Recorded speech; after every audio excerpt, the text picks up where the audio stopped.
Well, after this morning's incredible erudition, it's quite a hard act to follow, but I'll do my best to, really what I'm talking about today is minimalism. So I think we're missing something. Minimalism and art as, but I was also sort of outlandishly relating it to biodiversity and sort of environmental thoughts which occurred to me. And so I've tried to sort of tie these things together, not necessarily in the best possible format, but hopefully you'll get the gist of it as we go along. So today I will talk about aesthetic diversity and natural diversity, and aesthetic minimalism and natural minimalism. And I'll be suggesting that the decline of biodiversity in our ecosystem is reflected in our aesthetics, and perhaps that the latter contributes to the former. I'll also consider some of the reasons for adopting minimalism in representation and attempt to exploit some holes in it. You see, if I'm correct that the environmental problem is mirrored by an aesthetic one, and even further still, if the aesthetic problem can be shown to be a contributing factor to the environmental problem, then I suppose we must find out what that aesthetic is and perhaps find ways of refuting it. And of course, I shan't achieve any of these things today, but I hope to pick at the scab a little and possibly encourage the itch in others. The idea for this began appropriately at one of London's large airports, where, carried along the various moving walkways with panoramic glass views and piped birdsong, a sudden sense of tremendous well-being came over me. Luckily, I managed to slap myself out of it and realize that the feelings I should have been having are not of well-being at all, but feelings of intense sadness. Because the birdsong one hears is a recording. And one day will be the elegy for a time when birds populated forests and mankind walked within them. And indeed, it's less than a recording. It's a loop of popular fragments of birdsong, an endless cycle of blackbird muzak.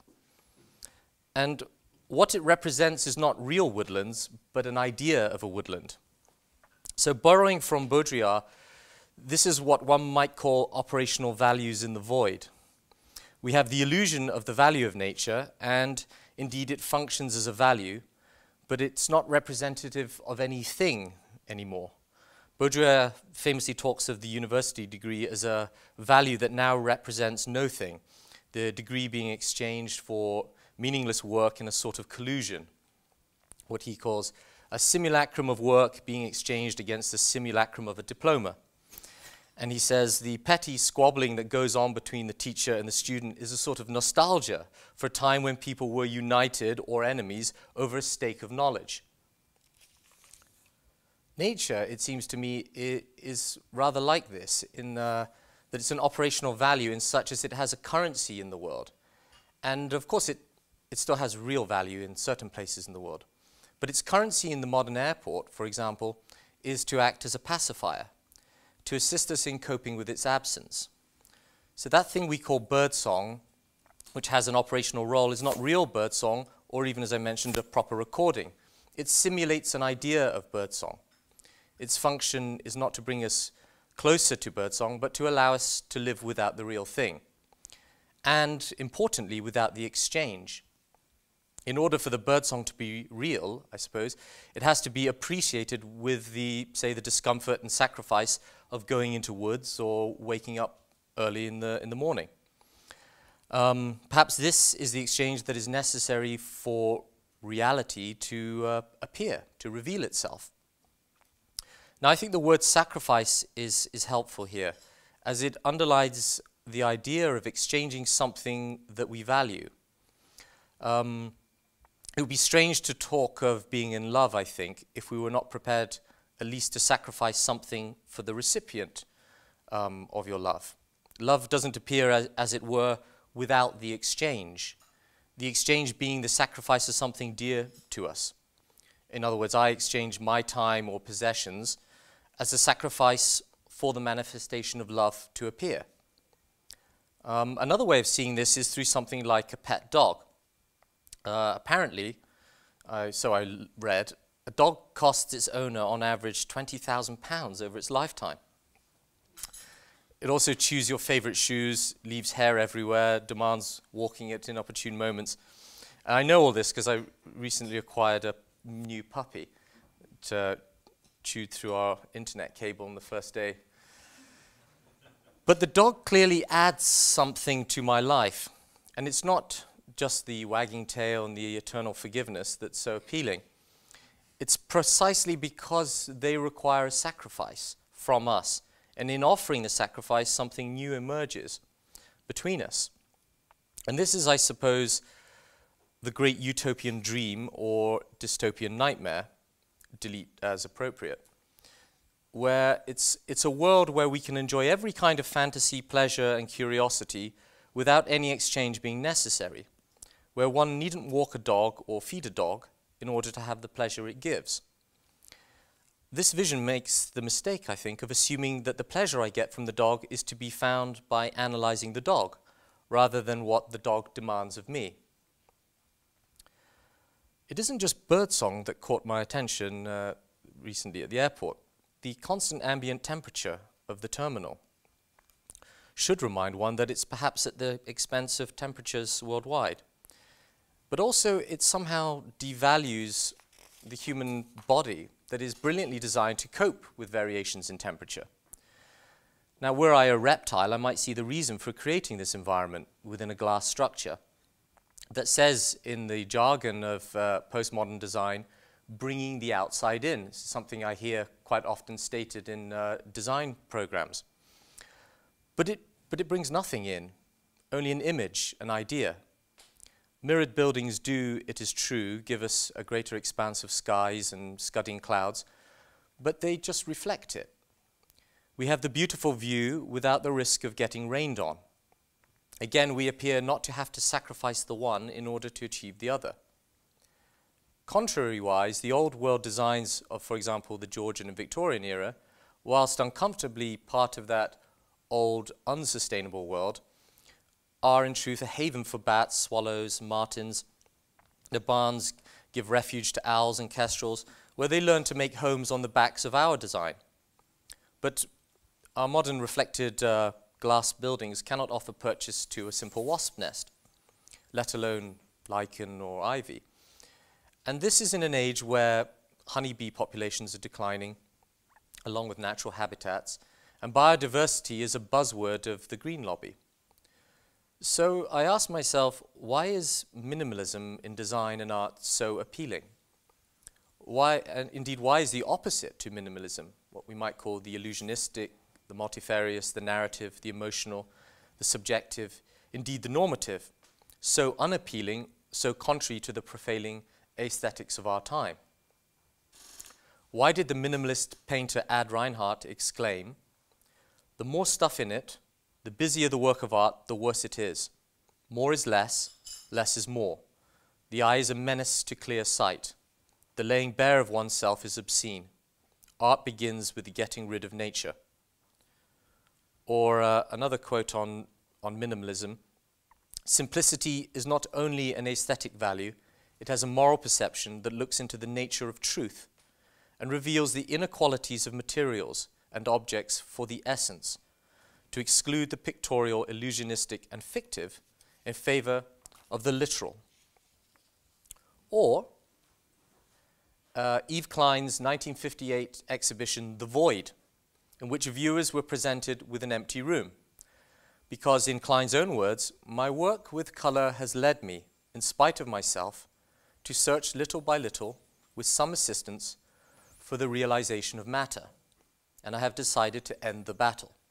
My paintings are now invisible, and I would like to show them in a clear and positive manner in my next Parisian exhibition at Iris Clertz."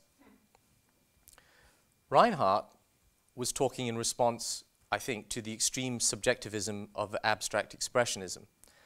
And this was a call to objectivity again, to the finding of some essential thing on which we can lay our trust, the objective. Well, it seems that God, myths, social class, duty, these kinds of things were not going to swing it. So art took a short step back to the objectivity of geometry, or the monochrome. Reinhardt's painting culminates in his black paintings, which he calls the last paintings that anyone can paint. And perhaps there is something profound in this attempt. Is there not a certain objectivity to black? Black is seemingly immune from the uncertainty that plagues colors.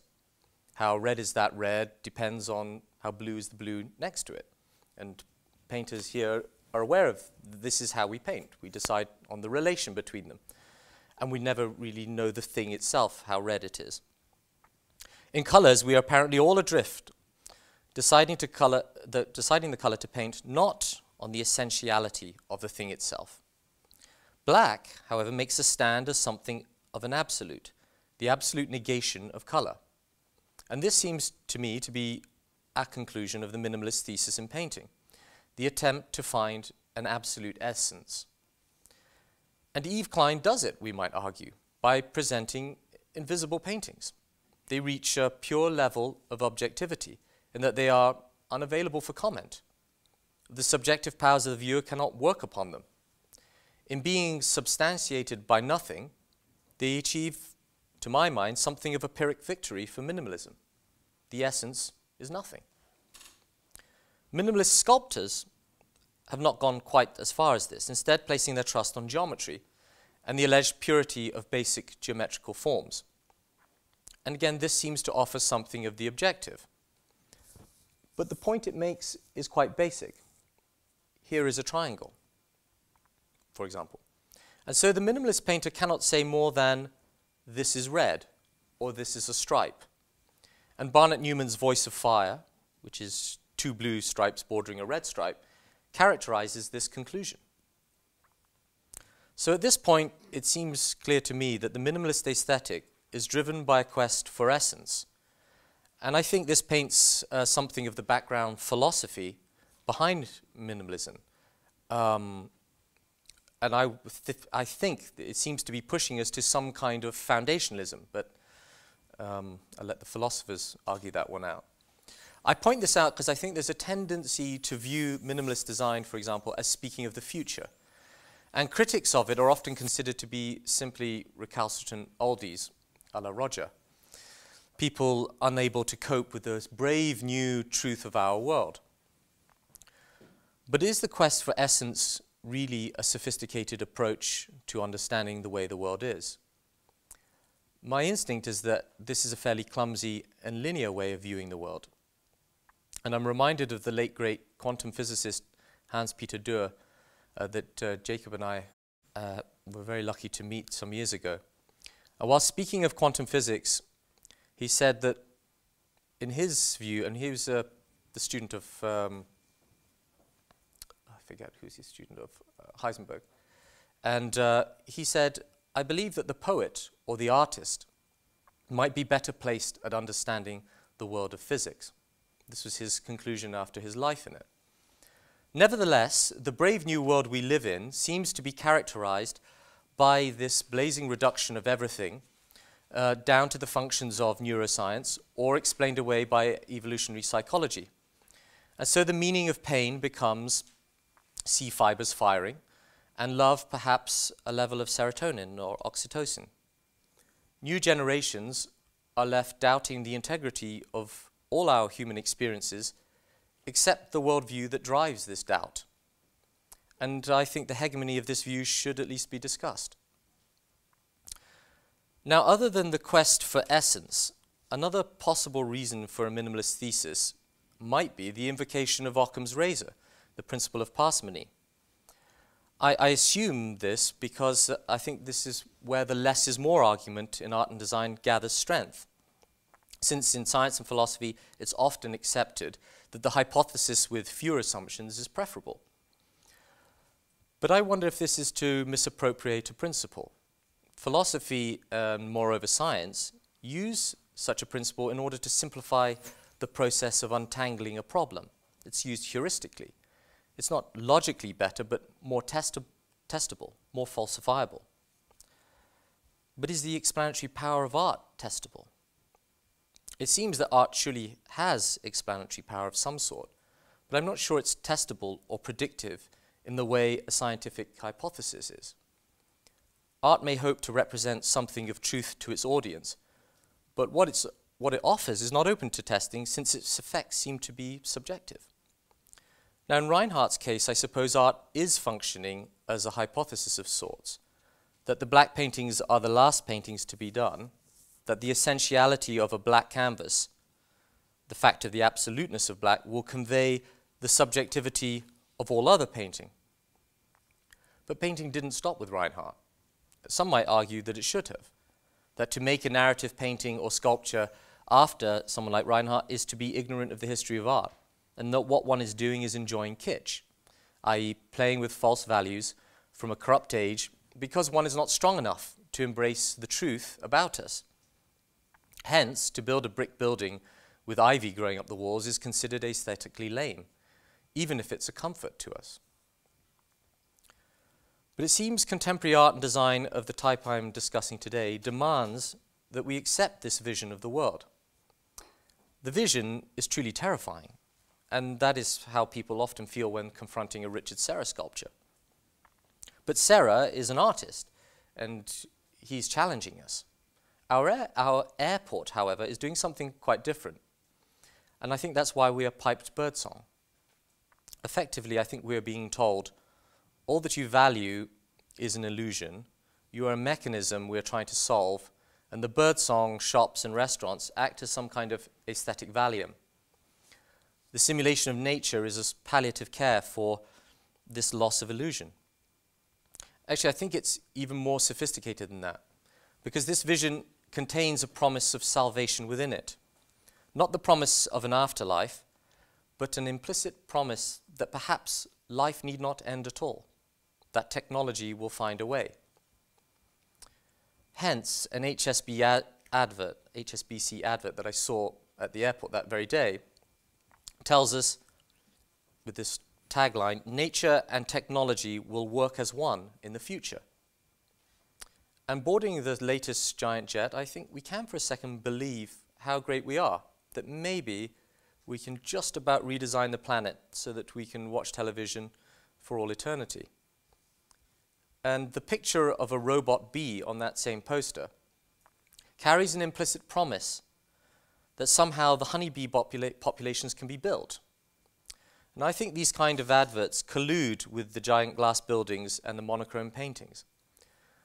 I think they tell us that the small trinkets and junk that fill our houses, the sentimental poems or paintings, the quietly whispered prayers, are to be abandoned.